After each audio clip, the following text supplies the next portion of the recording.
예배 드리기 전에 잠깐 안내 말씀드리겠습니다.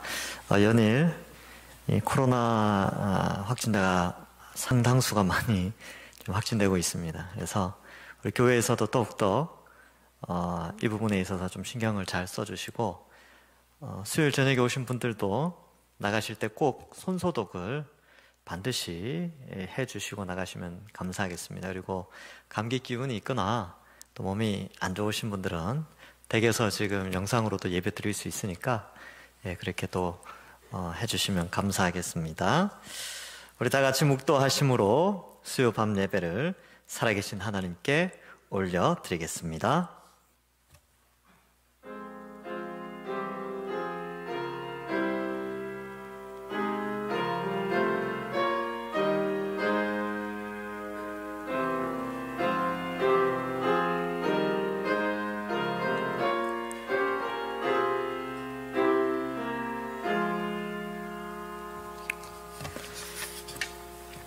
너는 말씀을 전파하라. 때를 얻든지 못 얻든지 항상 힘쓰라.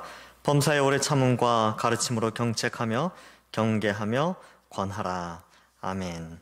하나님 아버지, 우리를 택하여 구원하여 주시고 하나님 자녀로 백성으로 삼아주시니 감사합니다.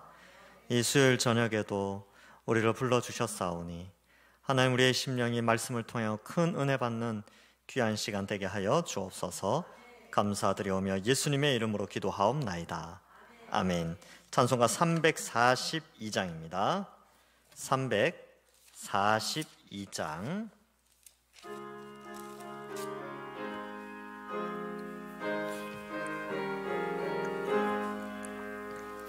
너 시험을 당해 죄 짓지 말고 너 용기를 다해 곧 물리쳐라.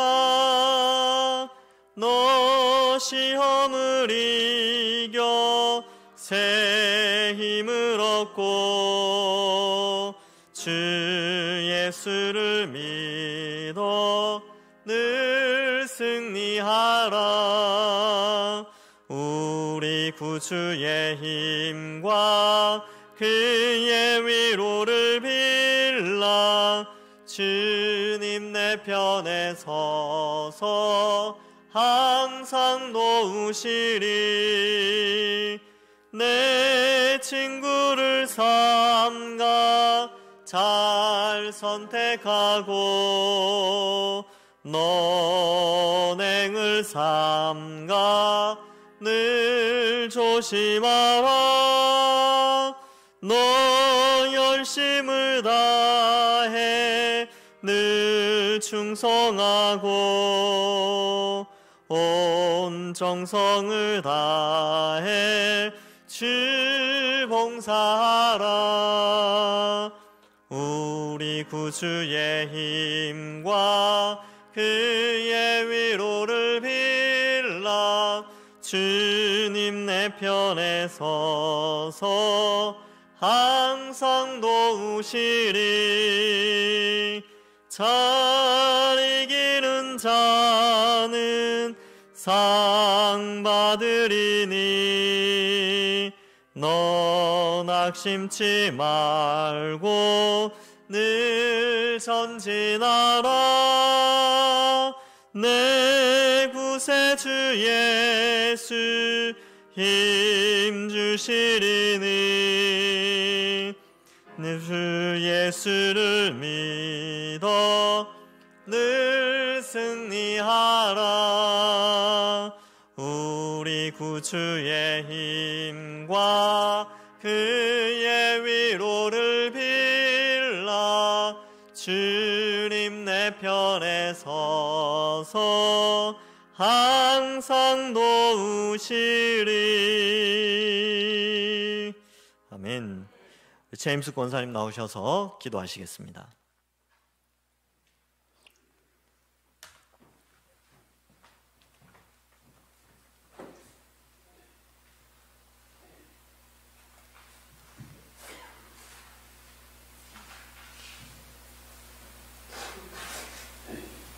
사랑하는 우리가 풍성하신 하나님 아버지 감사합니다. 오늘 거룩한 부활주일이지만 하늘 저녁 하늘 앞에 나와 하늘과 예배드리게 해주시는 감사합니다. 부활의 믿음으로 구원에 대한 감사로 위하여 부활의 산 소망을 세상에 열리 전하는 우리들에게 하여 주시옵소서. 하나님 아버지, 믿음이 열렸다고 부족하여 또 세상에서 제약 속에서 지금 이제 이 시간을 회개합니다. 십자가의 보혈로 깨끗이 씻어주시옵소서. 하나님 특별히 동상계를 사랑해 주시고 지금까지 지켜주시고 인도해 주시고 감사합니다. 우리 교회를 찾는 인사마다 마음의 평화가 이루어지기를 원합니다. 하나님 특별히 또 이제 코로나로 인하여 너무 오랫동안 마음대로 예배를 못 드리고 있습니다. 우리를 불쌍히 여겨주시고 코로나가 속히 사라져서 예전처럼 편안하게 찬양으로 예배드리는 날이 오기를 원합니다. 하나님 아버지, 우리에게 심겨진 아주 작은 믿음이라도 주님께서 자라게 하심으로 100개의 아름다운 열매들이 맺혀 우리 동성교회라고 부부하여 좋은 교회로 소문나는 교회가 되도록 하여 주시옵소서. 하나님 아버지, 우리에게 연약한 믿음을 하나님 아시오니 십자가를 지으신 주님의 사랑을 알게 하시고 사랑을 실천하며 잊지 않는 이웃을 돌아보게 하시고 성령 충만으로 살게 하여 주시옵소서. 하나님 아버지, 우리를 위하여 새 목사님을 허락해 주셔서 항상 영육간에 강건함을 주시고 성령 충만으로 인하여 주시옵소서. 불결점에도 항상 건강하고 성령으로 은혜를 주시옵소서. 이 시간도 큰 은혜 받을 줄 믿고 우리를 구원하신 예수님의 이름으로 기도합니다. 아멘.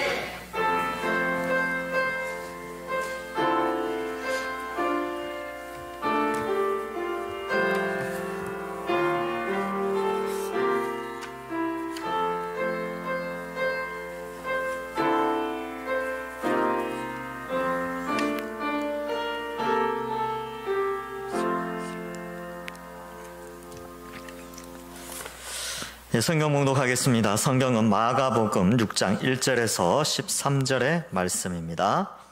마가복음 6장 1절에서 13절의 말씀을 한 절씩 우리 교독하도록 하겠습니다. 13절은 함께 읽겠습니다. 마가복음 6장 1절에서 13절의 말씀입니다. 예수께서 거기를 떠나사 고향으로 가시니 제자들도 따르니라.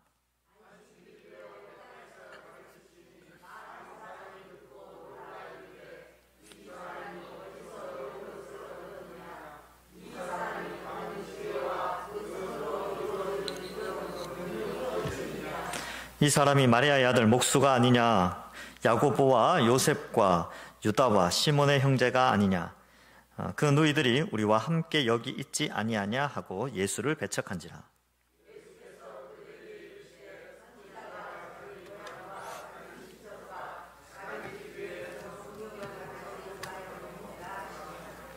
거기서는 아무 권능도 행하실 수 없어 다만 소수의 병자에게 안수하여 고치실 뿐이었고, 계속 읽으시면 됩니다. 12제자를 부르사 둘씩 보내시며 더러운 귀신을 제어하는 권능을 주시고,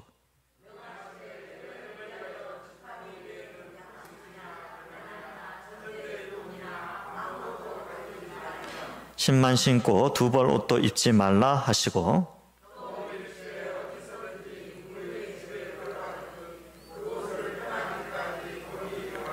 어느 곳에서든지 너희를 영접하지 아니하고 너희 말을 듣지도 아니하거든 거기서 나갈 때에 발 아래 먼지를 떨어버려 그들에게 증거를 삼으라 하시니, 같이 읽겠습니다. 많은 귀신을 쫓아내며 많은 병자에게 기름을 발라 고치더라. 아멘. 연일 이 코로나가 다시 확산세가 이어지는 가운데 있습니다. 이렇게 우리가 이 작은 바이러스 질병 앞에서도 참 연약해지고 또 전 세계 인류가 이렇게 아무리 과학이 발전해도 인간이 이렇게 놓은 의술과 의학과 약술이 발전해도 하나님이 한번 움직이시면 또 그 작은 것도 이렇게 극복해내기가 힘든 그런 상황입니다. 그래서 이럴 때일수록 우리가 더욱더 하나님을 바라보고 또 하나님의 긍휼을 바라볼 때가 아닌가, 이렇게 1년 동안 계속 생각해 봅니다. 아무튼 일할 때에도 여전히 말씀은 살아 움직이기 때문에 또 우리의 심령을 찔러 쪼개기에 우리가 이 시간 말씀을 통하여서 위로함도 받고 또 이 말씀을 통하여서 하나님의 뜻도 배우며 이 코로나가 창궐하는 이 시대 가운데 우리 제자로서의 삶, 또 복음 전파자로서의 삶이 어때야 될지 말씀을 통해서 살펴보도록 하겠습니다. 이 마가복음은 계속해서 이제 하나님 나라가 이미 임했다라는 것을 우리에게 강조하고 또 이 예수 그리스도로 말미암아 구약에 예언되었던 하나님께서 약속하셨던 메시아의 왕국이 이미 이 땅에 도래했다. 그래서 많은 병자를 고치고 또 죽은 자를 살리며 또 많은 이 잘못된 진리에 대해서 바르게 설명을 해주면서 하나님이 원하신 하나님의 뜻을 가르쳐 주고 있습니다. 그리고 바로 앞에 나왔던 야이로의 딸을 살리는 장면과 12해 혈루증 걸린 여인을 고쳐주는 장면을 통하여서 예수님의 그 앞으로 예수 그리스도를 통하여 완성될 하나님 나라에 대한 소망도 우리에게 알려주고 있습니다. 그런데 이 예수님께서 오셨는데 많은 사람들이 예수님을 따라다녔습니다. 그런데 아주 독특한 한 사건이 발생을 하죠. 그것은 바로 우리가 오늘 읽은 이 내용인데 이미 갈릴리에서 유명한 예수님이었죠. 그런데 유독 예수님이 자라신 그곳 나사렛에서만은 이 부분에 있어서 좀 다른 반응을 보이는 그런 내용이 기록되어져 있습니다. 왜 이럴까? 그리고 이 메시지를 통해서 우리에게 주는 교훈은 무엇일까? 이 시간 잠시 생각해 보도록 하겠습니다. 6장 1절에 보면 이제 여러분 이 죽은 자를 살렸어요. 예수님이 야이로의 딸을 살렸다니까요. 그러면 엄청난 이 대선지자가 등장한 것이죠. 그리고 어떻게 보면 하나님이 이 땅에 성육신하셔서 사람들과 함께하는 그런 아름다운 장면을 묘사하고 인간이 죽음의 공포 속에 있었지만 예수님만 있으면 영원한 생명을 누릴 수 있겠구나 하는 소망에 가득한 그런 분위기를 형성해 놨습니다. 예수님께서. 그렇죠? 그런데 아이러니하게도 예수님께서 그곳을 떠나서 고향에 가셨습니다. 고향에. 여기 고향이라고 되어 있는데 누가복음 4장 16절에 보면 이렇게 기록되어 있습니다. 예수께서 그 자라신 곳 나사렛에 이르사 안식일에 늘 하던 대로 회당에 들어가서 성경을 읽으려고 서심해. 여기서는 이제 나사렛이라고 정확하게 기록하고 있습니다. 그래서 이 마가복음 6장의 내용과 누가복음 4장의 내용이 같은 사건인데 누가복음에서는 좀 더 상세하게 이 내용을 기술하고 있습니다. 자, 그래서 회당에서 말씀을 가르치죠. 그래서 2절에 보면 안식일이 되어 회당에서 가르치시니 많은 사람이 듣고 놀라 이르되 이 사람이 어디서 이런 것을 얻었느냐? 이 사람이 받은 지혜와 그 손에서 이루어지는 이런 권능은 어찌미냐? 어디서부터 말씀을 들었느냐? 누구한테 배웠냐는 거겠죠. 어디 출신이냐? 어느 학교 출신이냐? 어떤 배움에 어떤 그런 것들이 있는가? 예수라는 자의 랍비가 누구냐? 이런 거겠죠. 그죠? 그 다음에 무슨 지혜를 얻었는가? 그죠? 어디로부터? 그리고 어떤 지혜를 얻었나? 또 손으로부터 나온 기적은 어떻게 된 것인가? 이게 how죠. 그러니까 whence, what, how 이렇게 W 용법을 써서 이 세 가지 의문을 품는 거예요. 어디서 저 지식을 얻었지? 그리고 저건 뭐지? 어떻게 저런 권능을 행하지? 이렇게 의문을 던지는 것이죠. 보통 이제 다른 마을에서 예수님이 메시지를 전파하고 기적을 일으키면 그냥 사람들이 많이 믿었어요. 그 근원이 어디서 나오든지 하여튼 그 메시지 자체의 권능과 그 행하신 능력 자체를 믿었습니다. 그런데 나사렛 사람들은 그렇지 않았어요. 왜냐하면 아는 사람이거든요. 어릴 때부터 봤던 사람인데 그걸 믿음으로 수용하기보다는 의문을 가지는 거죠. 제가 뭐지? 제가 어릴 때 기저귀 차고 다니는 거 내가 봤는데, 어릴 때 동네에서 구슬치기 딱지치기 하는 거 내가 봤는데, 그런 거예요. 어디서 저걸 배웠지? 분명히 배운 적이 없는데. 이렇게 이제 의문을 가지는 거죠. 그러니까, 이러한 형태를 좀 보여주고 있습니다. 그래서 3절에도 이 사람이 마리아의 아들 목수가 아니냐? 야고보와 요셉과 유다와 시몬의 형제가 아니냐? 그 누이들이 우리와 함께 여기 있지 아니하냐? 하고 예수를 배척한지라. 그러니까 앞에서 세 가지 의문을 품었죠. 그러니까 3절에서 세 가지를 설명을 해요. 마리아의 아들 목수, 그 다음에 야고보, 요셉, 유다, 시몬 형제이다. 그리고 누이들도 함께 있다. 별거 아니라는 거예요. 예수는 별거 아니다. 옛날부터 우리와 함께 있었고 목수 아들인데 뭘 배웠겠느냐. 그리고 형제들 뭐 그런 거 있잖아요. 형제들 보면 다 똑 이제 거기서 격이다. 뭐 그런 평가를 하는 거죠. 그 누이들도 함께 있으니까 그런 것이죠. 그래서 이 어디로부터 지식과 능력의 출처를 밝히느냐라고 하는데 그 능력과 지혜의 출처를 어디서 생각해내냐면 집안을 보고 생각하는 거예요. 집안을 보니까 목수의 아들이구나.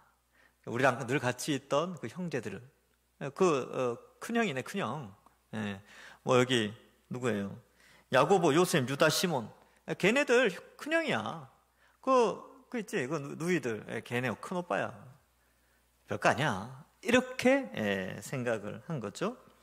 그래서 예수께서 그들에게 이르시되 선지자가 자기 고향과 자기 친척과 자기 집 외에는 존경을 받지 못함이 없느니라 하시죠. 근데 여기에서 우리가 좀 생각해 볼 것이 예수님께서 이 회당에서 무슨 말씀을 하셨던가 이걸 좀 알 필요도 있습니다. 이 누가복음 4장에 이 내용이 기록되어 있어요. 누가복음 4장의 내용에 보면 4장 18절부터 21절에 이런 게 나오는데 18절과 19절에 이렇게 나옵니다. 주의 성령이 예수님이 회당에서 이제 두루마리를 펼치시고 이제 읽으셨죠? 주의 성령이 내게 임하셨으니 이는 가난한 자에게 복음을 전하게 하시려고 내게 기름을 부으시고 나를 보내사 포로된 자에게 자유를 눈먼 자에게 다시 보게 함을 전파하며 눌린 자를 자유롭게 하고 주의 은혜의 해를 전파하게 하려 하심이라 하였더라. 이렇게 예수님이 말씀하시고 21절에는 이에 예수께서 그들에게 대답하시되 이 글이 오늘 너희 귀에 응하였느니라. 이렇게까지 말씀해 버린 거죠. 그러니까 동네 사람들이 깜짝 놀란 거죠. 제가 뭔데? 목수의 아들인데 형제들 우리와 함께 있고 누이도 우리와 함께 있는데 뭔데 그게 응했다고 설명을 하고 이 메시지를 전파하는가? 이렇게 설명을 하는 것이죠. 뿐만 아니라 그 동네 사람들이 예수님을 믿지 않았어요. 그의 선지자됨도 믿지 않았고 그의 메시아됨은 더더욱 믿지 않았죠. 그러면 우리가 이 다른 지역에서는 그렇게 예수님을 따라다니는 사람이 굉장히 많았어요. 굉장히. 그러니까 이 12의 혈루증 걸린 여인이 길가에서 예수님 옷 뒷자락을 만질 때도 겨우 뚫고 들어갔다니까요. 그만큼 사람들이 많이 예수님을 따랐는데 나사렛은 그렇지 않았죠.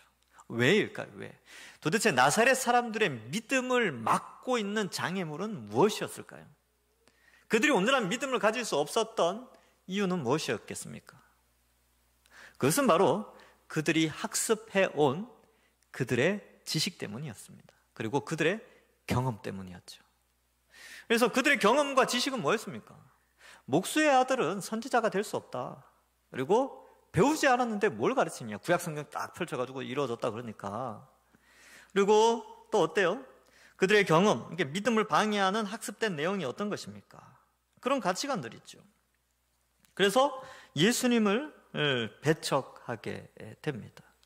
여러분, 오늘날 많은 사람들이 예수님을 믿지 않는 이유가 여기에 있습니다.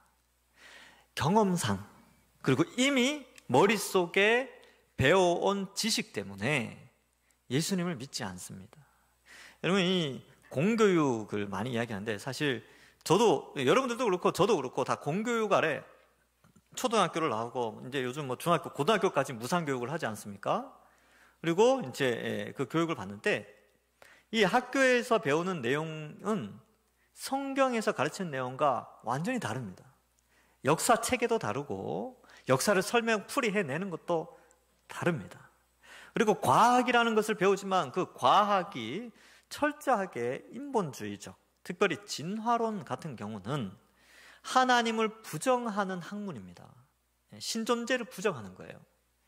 그렇기 때문에 그러한 것들에 학습되어져 오면 믿음은 들음에서 나는데 학교 공교육에 의하여서 아이들이 믿음을 가지기가 힘든 구조로 되어 있습니다. 그러니까 주일학교가 그래서 중요한 거예요. 너무너무 중요합니다. 그 공교육. 저도 그랬어요. 저도 늘 괴로웠어요. 교회에서 배우는 내용과 학교에서 배우는 진화론이 너무 다르기 때문에 늘 의문을 품었죠. 그리고 또 진화론을 체계적으로 학교에서는 아주 체계적으로 가르치죠. 교회에서는 잘 안 가르쳐요. 창조론을, 하나님의 창조를. 왜냐하면 교회에서는 로마서도 가르쳐야 되고 마태, 마가, 누가 이것도 가르쳐야 되는데 언제 창세기 가르칩니까? 그러니까 초등학교 1학년 때부터 아니면 영유치부에서부터 고등학교 3학년 때까지 창조론을 배우는 그것도 굉장히 짧은 시간 잠깐 배워요. 그죠? 그러니까 이러한 것들을 볼 때 다음 세대의 믿음이 상당히 연약하다. 그런 결론을 내릴 수밖에 없습니다. 뿐만 아니라 나이가 들어서 예수님을 믿을 때 그 믿기가 굉장히 힘든 것 중에 하나가 이런 거예요. 이런 거. 역사관 이런 게 있고, 두 번째로는 세상의 가치관에 너무 물들어 있는 거죠. 그러니까 하나님을 떠나 있는 습관들. 그러니까 그죠. 이 세상의 향락 문화나 이 세상의 물질 문화 이런 것들을 늘 세상 속에서 학습해 오다가 이제 돈도 받고 교회 왔단 말이죠. 근데 이게 너무 힘든 거예요. 이게 안 맞는 거야. 자기가 그동안 쌓아온 지식과 성경의 지식과는 전혀 다른 거죠. 이제 복 받으려고 왔는데 또 어때요? 성경에서는 예수님 믿고 복도 받지만 고난도 받는다. 그러면 이제 또 막 흔들리죠. 이러할 때에 그러한 것들이 경험치, 그러니까 인간이 살아온 경험치가 또 그가 쌓아온 지식이 믿음을 방해한다는 거예요.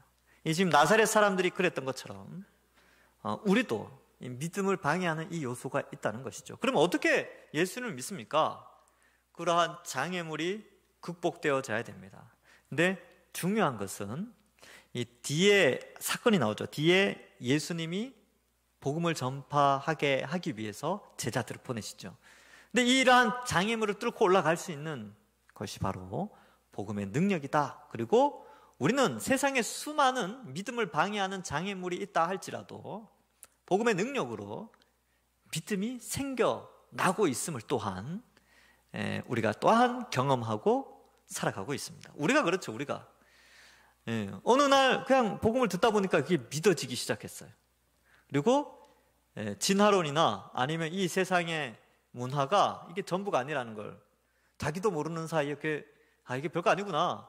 하나님이 이 만물을 창조하셨구나 하는 것을 자연스럽게 믿게 되고, 또 세상 사람들의 관점에서 보면 2000년 전에 십자가에 달린 예수님이 어떻게 전 인류의 죄의 형벌을 대신 지고 죽을 수 있지라고 생각했지만 어느 순간 복음을 듣다 보니까 그렇지, 예수님이 우리의 죄의 형벌을 대신하여 십자가에 죽으셨지.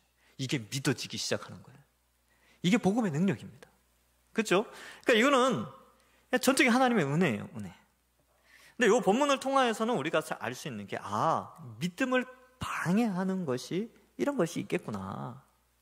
그리고 이걸 극복하는 것은 바로 복음의 능력이구나 라는 것을 다시 한번 생각해 보게 됩니다. 그래서 이 학습의 중요성, 이게 굉장히 중요하죠.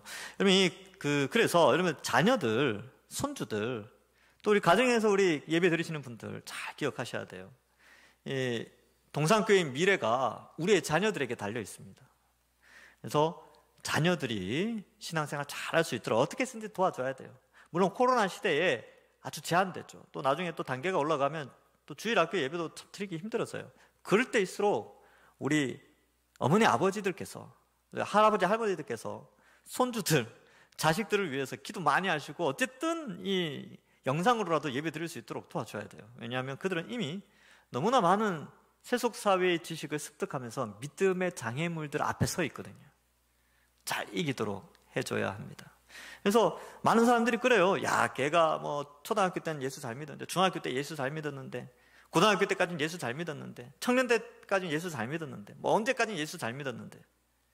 근데 지금은 바로 그러한 장애물들한테 걸려서 지금 방해받고 있는 상황입니다. 그러니까 그러한 후회함이 없는 그런 신앙생활이 이루어지기 위해서는 이런 장애물들을 잘 극복할 수 있도록 도와주고, 또 우리도 잘 극복해 내야 됩니다. 우리 믿음을 이렇게 방해하는 요소들, 이 세상의 물질 문화, 그러니까 돈이 최고다라고 뭐 주장한다든지, 아니면 뭐 건강이 최고야, 아니면 즐기는 게 최고야, 뭐 이런 것들을 잘 극복할 수 있도록 우리도 그렇게 믿음을 잘하게 하기 위해서 잘 극복해내야 되고, 또 다음 세대에게 이 신앙을 잘 전수해 줘야 합니다. 눈에 보이는 건 잠깐입니다. 이 100년 잠깐 지나갑니다. 예. 우리 96세에 돌아가신 저희 할머니가 그러셨어요. 야, 90년 금방 지나간다. 그렇습니다. 그래서 믿음이 중요하다. 근데 이 사건은 또 재밌는 것이요, 이 누가복음에 보면 이 나사렛 사람들이 예수님을 죽이려고 합니다. 예. 그러니까 살해하려고 하는 거죠. 좀 자극적인 표현을 썼는데, 자, 읽어볼게요. 누가복음 4장 28절에서 30절에 이런 기록이 있습니다. 회당에 있는 자들이, 이 회당에 있는 자들이 나사렛 회당에 있던 자들이에요. 회당에 있는 자들이 이것을 듣고 다 크게 화가 나서 일어나 동네 밖으로 쫓아내어 그 동네가 건설된 산 낭떠러지까지 끌고 가서 밀쳐 떨어뜨리고자 하되 예수께서 그들 가운데로 지나서 가시니라. 예수님 아직 이제 하나님 나라 갈 때가 안 돼가지고 그 자리를 피하십니다. 그러면 이 믿음을 거부한 자들이 어디까지 가는지 볼 수 있는 거죠. 믿음을 전하는 자들을 죽이기까지 한다는 겁니다. 그러니까 여러분, 이게 예수님의 인생인데 사실 이게 우리의 인생이고 제자들의 인생입니다. 믿음을 받아들이는 자는 믿죠. 환영하고 기뻐하죠. 그래서 이 앞에 5장의 분위기는 예수님으로 말미암아 아이가 살아나고 열두에 혈루증 걸린 여인이 고침을 받는 영광스러운 기쁨의 잔치의 모습을 보여준다면, 이 나사렛에서의 이 장면은 믿지 않는 자로 말미암아 예수님이 어떠한 위험에 처하는가에 대해서 설명을 해주고 있습니다. 근데 이게 우리의 인생이라는 거예요. 예수 믿는 사람들이 어떠한 인생을 살아가는지를 보여주는 것이죠. 예수를 믿는 사람들은 부활의 영광스러움과 하나님의 인도하심과 보호하심으로 말미암아 늘 찬송하고 살아가지만, 우리를 배척하는 사람들에 의해서 늘 위협받고 어려움을 당하고 고난과 핍박과 조롱을 당하는 대상이라는 것을 또한 우리에게 알려주고 있습니다. 예수님도 죽이려고 했다니까요. 근데 재밌는 것이 왜 죽이려고 했냐면요, 나사렛에서 사람들이 예수님을 믿지 않아요. 근데 그 이유에 대해서 설명을 하면서 예수님이 사람들 앞에서 두 가지 예화를 듭니다. 누가복음에 나와요. 첫 번째는 엘리야 시대 때 수많은 과부들이 있었는데 사렙다 과부, 그러니까 시돈 지역의 이방 여인만 그 배고픔과 갈증에서 해결이 됩니다. 그 여인이 엘리야를 영접하게 되고 배부르게 그 가뭄이 끝날 때까지 보호를 받죠. 왜 그랬는 줄 아느냐? 바로 자기 민족이 엘리야를 배신했기 때문이다. 그러니까 자기가 이제 예수님이 왜 이 비유를 쓰냐면, 나사렛 사람들이 예수님을 배척하는 것과 이스라엘 사람들이 엘리야를 배척해서 구원이 사렙다 과부에게 나타났던 것처럼 너희가 지금 나를 배척하고 있다. 이걸 이제 설교를 하신 거예요. 그다음 두 번째 설교는 뭐냐면, 엘리사 시대 때 이스라엘 땅에도 수많은 나병 환자가 존재했는데 왜 아람 군대의 장군이었던 나아만만 고침을 받았느냐? 바로 이스라엘이 타락했다. 엘리사를 제대로 믿지 않았다. 이거 이제 설명을 한 거예요. 그리고 나사렛에서 배척하는 그들을 향해 요 설교를 한 거죠. 그러면 그걸 듣는 사람들은 무슨 생각하겠습니까? 예수는 엘리야나 엘리사고 우리는 엘리야나 엘리사를 배척하고 선지자를 핍박했던 그 이스라엘 백성으로 저렇게 말하는구나 라고 해서 예수님 붙잡고 낭떠러지로 간 거예요. 근데 이 장면이 우리에게 시사하는 바가 굉장히 큽니다. 예수님을 배척하는 자들이 예수님을 믿는 자들을 어떻게 여기는가? 우리가 전하는 복음이 어떻습니까? 예수님이 엘리야와 엘리사 이야기를 했는데 사실 우리가 전하는 복음의 내용이 두 가지가 다 들어있죠. 요한계시록에서도 우리가 봤죠. 천사가 등장해서 영원한 복음을 전하는데 하나는 하나님께 경배하라 라는 것과 하나는 심판이 임한다는 거예요. 복음 안에는 예수님을 거부한 자는 심판을 받고 예수님을 믿는 자는 구원을 받는데, 심판의 메시지를 전하면 불신자들이 싫어한다니까요. 싫어해요. 그리고 핍박합니다. 너희만 구원이 있느냐. 그래서 예수님만 믿으면 예수님만이 참된 구원의 길입니다 라고 하는 걸 싫어한다는 거예요. 그래서 조롱하기도 하고요, 핍박하기도 하는 것이죠. 그래서 제자들의 삶, 그러니까 예수님의 삶은 제자들의 삶이고 그 제자들의 삶이 우리의 삶이죠. 그래서 히브리서 11장에서는 믿음을 가진 우리에 대해서 어떻게 설명하느냐 하면, 히브리서 11장 35절에서 40절, 요거는 이제 좀 길긴 하지만 읽어보면 은혜가 됩니다. 또 어떤 이들은 더 좋은 부활을 얻고자 하여 심한 고문을 받되 구차히 풀려나기를 원하지 아니하였으며, 또 어떤 이들은 조롱과 채찍질 뿐 아니라 결박과 옥에 갇히는 시험도 받았으며, 돌로 치는 것과 톱으로 켜는 것과 시험과 칼로 죽임을 당하고 양과 염소의 가죽을 입고 유리하여 궁핍과 환난과 학대를 받았으니, 이런 사람은 세상이 감당하지 못하느니라. 그들이 광야와 산과 동굴과 토굴에 유리하였느니라. 이 사람들은 다 믿음으로 말미암아 증거를 받았으나 약속된 것을 받지 못하였으니, 이는 하나님이 우리를 위하여 더 좋은 것을 예비하셨은즉 우리가 아니면 그들로 온전함을 이루지 못하게 하려 하심이라. 믿음의 선배들의 삶에 대해서, 제자의 삶에 대해서 히브리서 기자는 이렇게 기록하죠. 예수님을 믿는다는 것은 동전의 양면이 항상 있습니다. 이처럼 예수님 믿는 것 때문에 불신자들로 말미암아 고난당하고 핍박당하고 때로는 죽음을 당하는 그런 자리에 나가기도 하고요. 그런데 또한 예수 그리스도를 믿음으로 말미암아 기도가 이루어지고 보호받고 찬송하며, 또한 하나님이 이 생을, 짧은 인생 100년이지만 그 생애 가운데 지키시는 복도 동시에 누리며 우리는 살게 되는 것입니다. 요 양면성이 있어요. 그런데 우리는 복 받는 것에만 너무 집중을 하고 있다는 것입니다.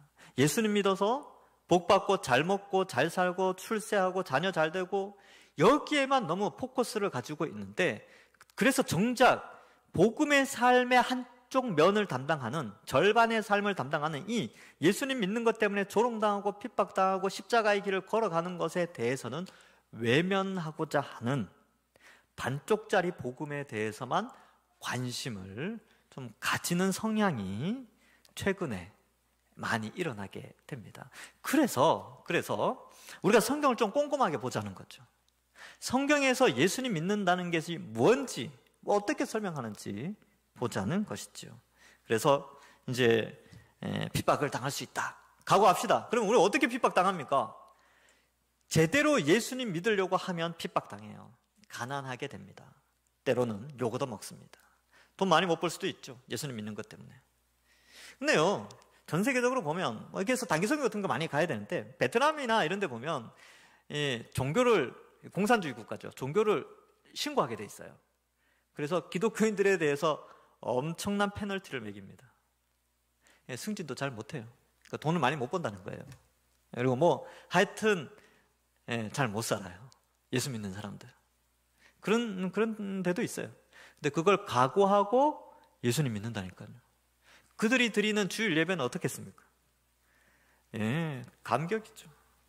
왜냐하면 자기만 그렇게 고난당하고 핍박받는 줄 알았는데 딱 왔는데 많거든요. 교회 성도들이 많으니까 얼마나 위로받을까요? 우리는 너무 한쪽, 복음의 한쪽 면만을 너무 강조하는 것은 아닌가. 그래서 잘 사는 사람도 있어요. 아리마대 요셉 얼마나 부자였습니까? 그렇죠? 잘 사는 사람도 있어야 됐죠. 그리고 어느 정도 중간도 있고 가난할 수도 있죠. 근데 우리가 근본적으로 생각해야 될 것은 예수님 믿는 것 때문에 십자가의 길이 있다는 거예요. 이 신앙 때문에 때로는 손해 볼 줄도 알아야 된다는 사실을 인지하고 신앙생활하는 게 그게 좋습니다. 그게 바른 것이죠. 물론 뒤에 나오면 예수님 믿으면 복 받습니다 이런 내용도 복음서에 많이 나오죠. 예수님 때문에 축복받는 게 얼마나 많습니까? 야이로의 집은 엄청난 잔치집이 돼버렸죠. 그런 복도 있죠. 그러나 이처럼 예수님이 항상 환영받는 것은 아니구나.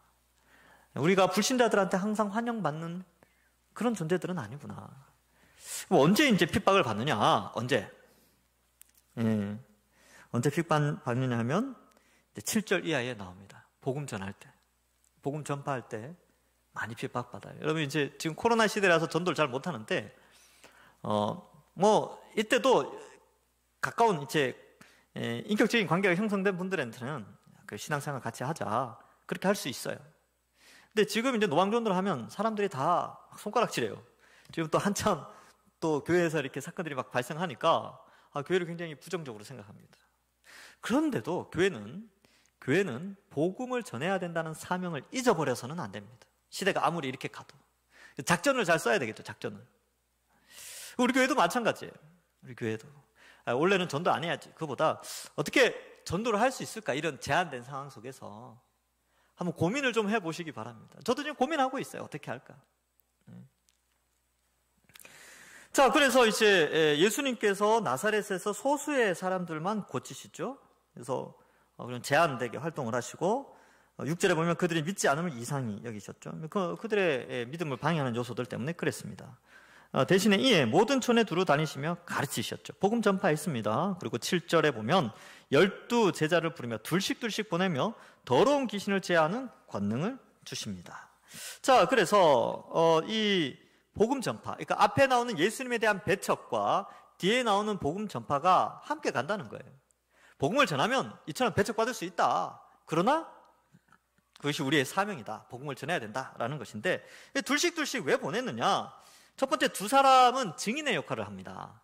이 법적인 효력을 발생하는 증인이 두 사람 이상이어야 돼요. 그런 의미에서 예수님의 하나님 나라가 이미 이 땅에 임했고 그러니까 회개하고 천국 복음을 받아들여야 된다라는 증인으로서 이제 두 사람이 가게 되는 거고요. 두 번째로는 이 전도서 4장 9절부터 10절에 보면 이런 내용이 나옵니다. 이제 왜 두 사람이 필요하냐면 두 사람이 한 사람보다 나음은 그들이 수고함으로 좋은 상을 얻을 것임이라.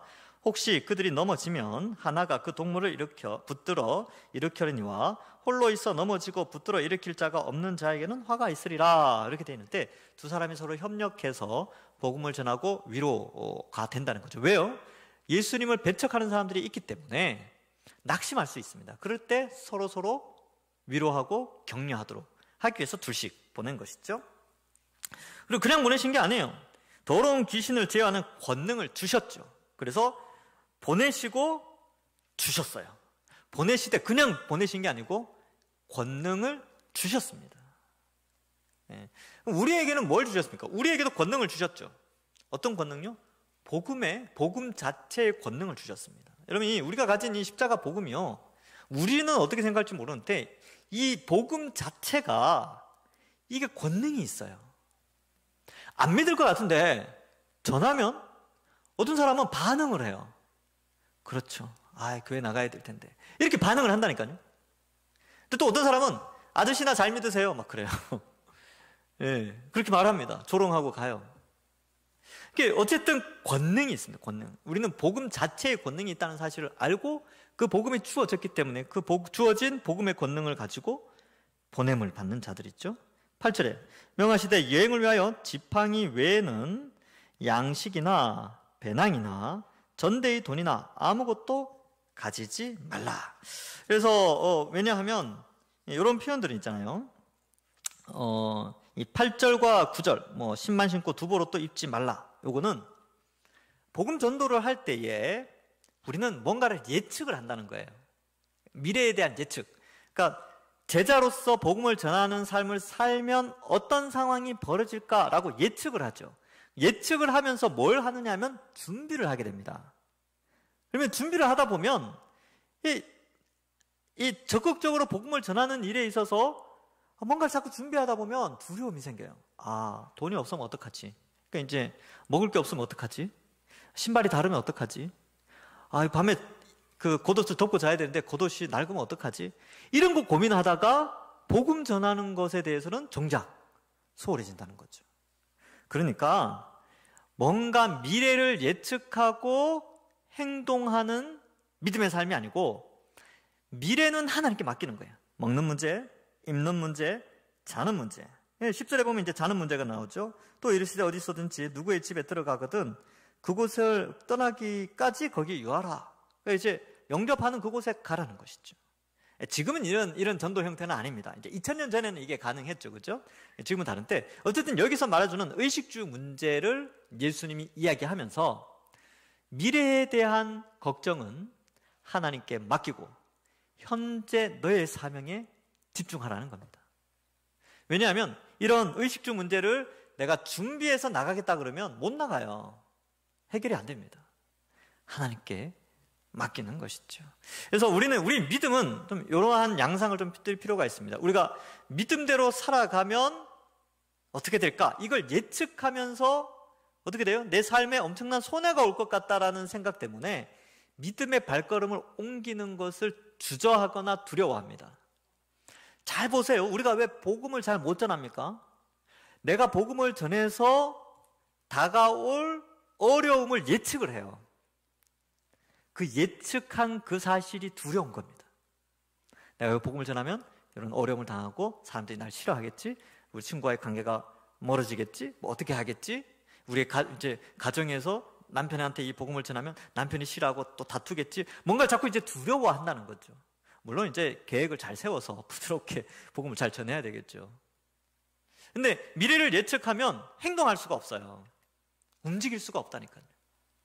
그래서 예수님께서 어떠한 일이 벌어진지 예측하지 말고 너에게 권능과 함께 둘씩 보내니까 준비되지 않은 미래에 있지만 갈 바를 알지 못하고 아브라함이 떠났던 것처럼 가라. 그래서 제자들이 가요. 그래서 이제 복음을 전하게 되죠. 그런데 이제 주거의 문제에 대해서 11절에 조금 보충 설명을 해주고 있습니다. 어느 곳에서든지 너희를 영접하지 아니하고 너희 말을 듣지도 아니하거든 거기서 나갈 때에 발 아래 먼지를 떨어버려 그들에게 증거를 삼으라 하시니, 여기 이제 거절하는 것에 대해서 너무 상심하지 않도록 11절을 이제 설명을 하는데, 요거는 이제 구약에 나오는 옷을 떠는 그 의미를 좀 떠올리게 합니다. 느헤미야 5장 13절에 보면 이렇게 기록되어 있습니다.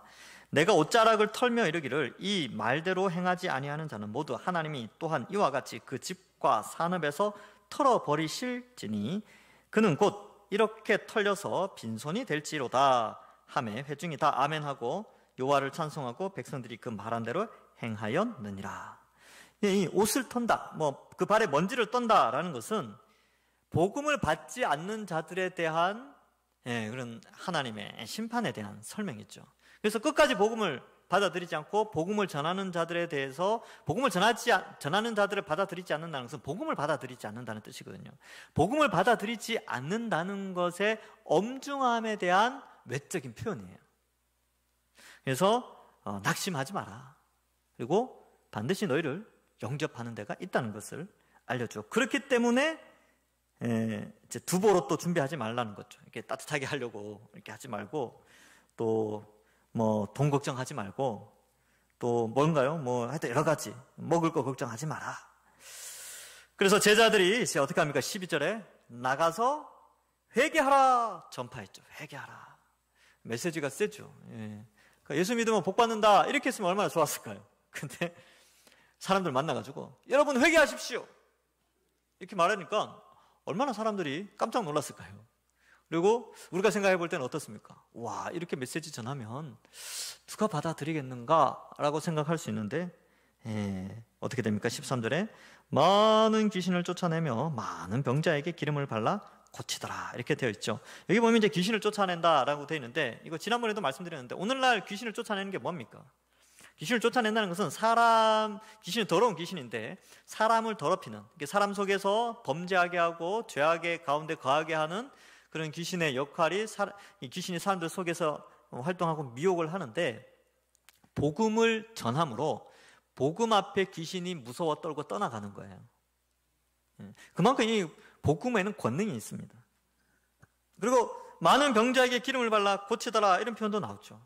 그래서 우리가 이제 사람들에게 축복 기도도 많이 해줘야 되죠. 이 병고침에 대한 것도 잘 이야기해 주면 좋습니다. 근데 이 내용이 왜 나오느냐 하면, 이 병이 떠나가고 귀신이 쫓겨나는 것은 하나님 나라가 이미 임했다라는 증거로 보여주신 거예요.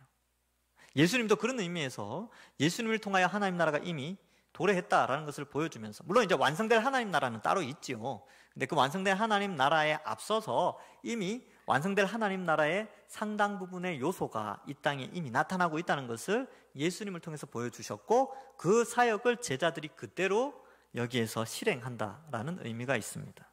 그래서 병자를 고쳤다. 귀신을 쫓아내고 병자를 고치는 것은 예수님의 사역이죠. 그런데 복음을 통하여서 이 일이 일어나게 됩니다. 또한 여기 기름을 발랐다라고 되는데, 기름을 바르는 것은 당시의 의술이었습니다. 야고보서 5장 14절 15절에 보면 너희 중에 병든 자가 있느냐? 그는 교회의 장로들을 청할 것이요 그들은 주의 이름으로 기름을 바르며 그를 위하여 기도할지니라. 믿음의 기도는 병든 자를 구원하리니 주께서 그를 일으키시리라. 혹시 범죄하였을지라도 사하심을 받으리라. 그래서 우리가 아프신 분들을 위해서 환우들을 위해서 기도하잖아요. 이유가 거기 있습니다. 그래서 의술은 우리가 직접 하지 않죠. 이건 이제 뭡니까? 의료법 위반이니까 우리가 하면 제가 가서 기도만 해야 되는데 제가 의술까지 하면 의료법 위반이 되니까. 또 오늘날 하나님께서 의사들을 통해서 치료법을 잘 만들어 주셨어요. 그래서 치료는 의사에게, 기도는 목사님들, 또 교회 장로님들, 또 교회 많은 성도들에게 부탁을 하시면 됩니다. 그러니까 야고보도 두 가지를 같이 했어요. 기도와 치료를 병행해야 된다. 여기 제자들도 어때요? 기름 발랐죠. 치료 행위를 했다는 거예요. 근데 왜 이 기름 바르는 것이 치료 행위냐면 이사야 1장 6절에 보면 이렇게 되어 있습니다. 발바닥에서 머리까지 성한 곳이 없이 상한 것과 터진 것과 새로 맞은 흔적뿐이거늘 그것을 짜며 싸매며 기름으로 부드럽게 함을 받지 못하였다. 이 기름이 과거에는 이제 치료용으로 그렇게 사용되어졌습니다. 자, 그래서 복음을 전하는 것이죠. 말씀을 온전히 전하는 것이 귀신을 쫓아내고 그 사람을 치유하는 삶이라는 것을 또한 우리는 생각해 봐야 됩니다. 물론 육체적인 질병도 관련되어 있지만 그 사람 속에 있는 이 귀신으로 말미암아 병들고 또 억눌리고 죄 짓는 그 모든 것들이 바로 복음을 통하여, 말씀을 통하여 그 사람이 온전해진다는 사실을 우리는 이제 명확하게 인식을 해야 된다는 것이죠. 말씀을 맺습니다. 오늘 이 본문에서는 두 가지를 설명하죠. 예수님 믿으면 환난이나 고난이 올 수 있다. 예수님도 그러했다. 하물며 우리는 오죽하겠는가. 그래서 우리가 예수님 믿으면 참 이 복도 많이 받는데, 예수님 믿는 것 때문에 믿지 않는 자들로 말미암아 고난이 오고 핍박이 온다. 그리고 우리가 믿음의 삶을 제대로 살면 그렇죠. 요걸 이제 인식하시고, 그럼에도 불구하고 우리의 사명은 복음을 전파하는 것인데, 이 복음 자체, 이 말씀 자체에 있는 능력이 있어서 사람들을 온전하게 하고 거룩하게 하고 살리는 권능이 있다. 근데 그 권능이 우리에게 주어져 있다는 것이죠. 그래서 복음을 전하면 앞에 나왔던 예수님처럼 복음을 거절하는 사람들에 의해서 핍박이 올 수 있지만, 그러나 그 복음의 능력으로 말미암아 그 복음을 듣고 믿음으로 반응하는 자에게는 귀신이 쫓겨나고 병고침이 생기는 기적의 역사, 영혼이 구원받는 기적의 역사가 있다는 사실을 요 본문을 보시는 분들에게는 이런 것을 명심하시라 라는 의미에서 마가가 이것을 기록하였습니다. 하나님께서 마가를 통해 우리에게 알려주는 것이죠. 그러면 이제 우리가 정리하는 것이죠. 내가 지금 믿음 생활 잘해야 되겠구나. 믿음 생활. 고난이 있어도 잘해야 되겠구나. 두 번째, 복음을 잘 전해야 되겠구나. 복음을. 그리고 미래를 예측하지 않아야 되겠구나. 믿음은 미래의 부정적인 것을 예측하는 것이 아니라 미래의 하나님의 선한 인도하심을 믿고 움직이는 겁니다. 그래서 아무것도 없어도 하나님이 책임져 주신다라는 믿음으로 살아가는 것이죠. 그래서 하나님 영광을 위한 계획은 잘 세워야 돼요. 그러나 그 가운데 하나님이 지키시고 돌보신다는 것을 믿고, 이 제자의 삶, 복음의 권능의 능력을 믿고 복음 전파하고 믿음의 삶을 제대로 잘 살아가서 나중에 주님 다시 오셨을 때에 우리의 믿음을 칭찬하는, 그래서 동산교회 성도들, 내가 보니까 너희 믿음은 진짜 살아있구나, 이러한 칭찬이 우리 가운데 흘러넘치기를 주님의 이름으로 간절히 축원합니다. 기도하겠습니다. 하나님 감사합니다. 우리를 택하여 구원하여 주시고 예수님의 제자로 복음 전파자로 살아가게 하시니 감사합니다. 세상 사람들에게 복음 때문에 배척받을 수 있지만, 그러나 이 복음 때문에 이 세상에 모든 죄악된 것들이 떠나간다는 사실을 믿고 우리가 온전히 우리의 사명, 복음 전파의 사명을 지혜롭게 잘 감당하게 하여 주옵소서. 부정적인 미래를 함부로 예측하기보다는 하나님의 인도하심을 더욱더 믿고 의지하며 믿음의 삶, 거룩한 삶, 전도자의 삶을 살아가는 저희들 되게 하여 주옵소서. 그리하여 그 어떠한 장애물이 있다 할지라도 그것을 극복해내는 믿음으로 살아가는 저희들 되게 하여 주시옵소서. 감사드리오며 예수님의 이름으로 기도하옵나이다. 아멘. 우리 찬송가 498장 찬양하겠습니다. 498장 저 죽어가는 자 다 구원하고.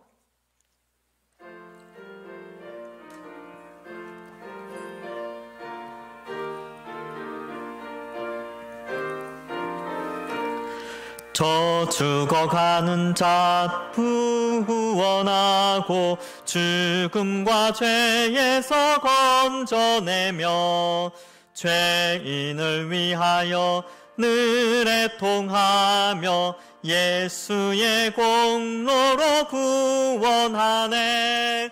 저 죽어가는 자 예수를 믿어 그 은혜 힘입어다 살겠네. 주 믿지 않는 자 불쌍히 여겨 참 회개할 때를 기다리네. 열심을 다하여 인도해보세. 예수를 믿으면 다 살겠네. 저 죽어가는 자 예수를 믿어 그 은혜 힘입어 다 살겠네. 저 죽어가는 자 구원해내야 우리의 본분을 다하리니.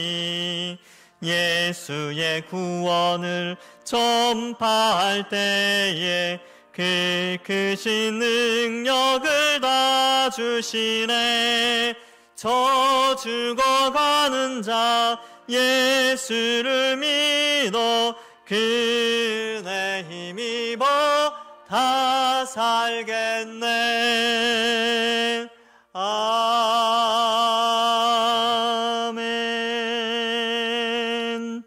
이 시간 함께 기도하겠습니다. 우리 앞에 많은 장애물들이 있지만 잘 극복하며 예수 믿는 자로서, 예수님의 제자로서 세상과 타협하지 않고 복음 전하는 그런 그리스도인들 될 수 있게 해달라고 기도하시고요.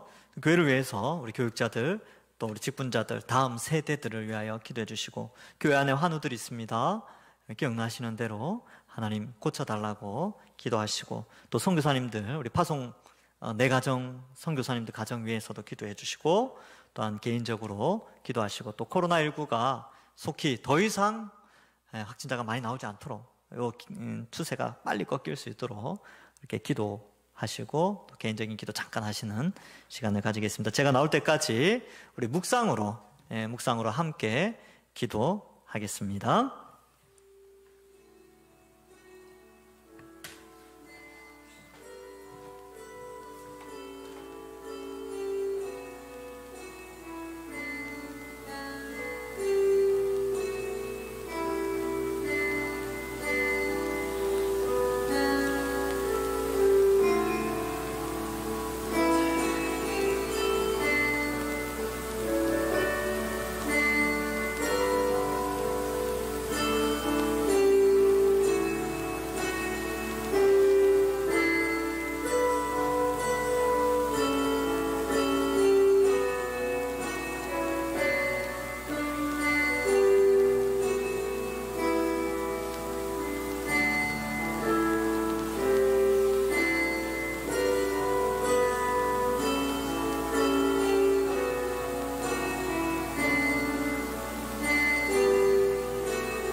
하나님, 우리가 올려드린 기도의 제목을 다 들어 응답하여 주시옵소서.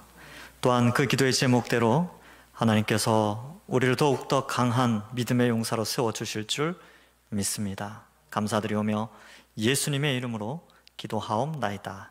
아멘. 주님 가르쳐주신 기도하겠습니다. 하늘에 계신 우리 아버지여, 이름이 거룩히 여김을 받으시오며 나라의 임하옵시며 뜻이 하늘에서 이루어진 것 같이 땅에서도 이루어지이다. 오늘날 우리에게 일용할 양식을 주옵시고 우리가 우리에게 죄 지은 자를 사하여 준 것 같이 우리 죄를 사하여 주옵시고 우리를 시험에 들게 하지 마옵시고 다만 악에서 구하옵소서. 대개 나라와 권세와 영광이 아버지께 영원히 있사옵나이다. 아멘.